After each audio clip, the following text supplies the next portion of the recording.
Nasib lurah viral joget bareng biduan dibebas tugaskan.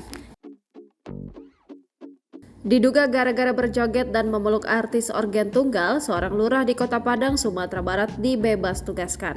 Kasus ini menjadi buah bibir lantaran sepotong video yang memperlihatkan perbuatan lurah itu beredar. Informasi yang dihimpun tribunpadang.com diketahui lurah itu bertugas di Kelurahan Kurau, Pagang, Kecamatan Nanggalo. Kepala Badan Kepegawaian dan Pengembangan Sumber Daya Manusia Kota Padang, Mayrizon mengatakan lurah itu dibebas tugaskan jelang keputusan hukuman disiplin.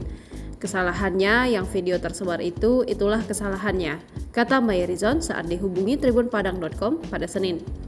Kata dia, sebagai seorang pimpinan masyarakat di tingkat kelurahan seharusnya tidak boleh melakukan perbuatan seperti itu, karena itu etika, ucapnya. Namun Mayrizon mengatakan sampai saat ini belum ada pemecatan terhadap oknum lurah yang tengah viral tersebut. Belum ada pemecatan, seseorang diputuskan bersalah kalau ada pemeriksaan resmi, katanya. Soal dugaan kesalahan yang dilakukan oleh lurah ini, Mayrizon menyebut sedang diproses oleh pihak Kecamatan Nanggalo. Pihak Kecamatan Nanggalo membuat tim untuk melakukan pemeriksaan, katanya.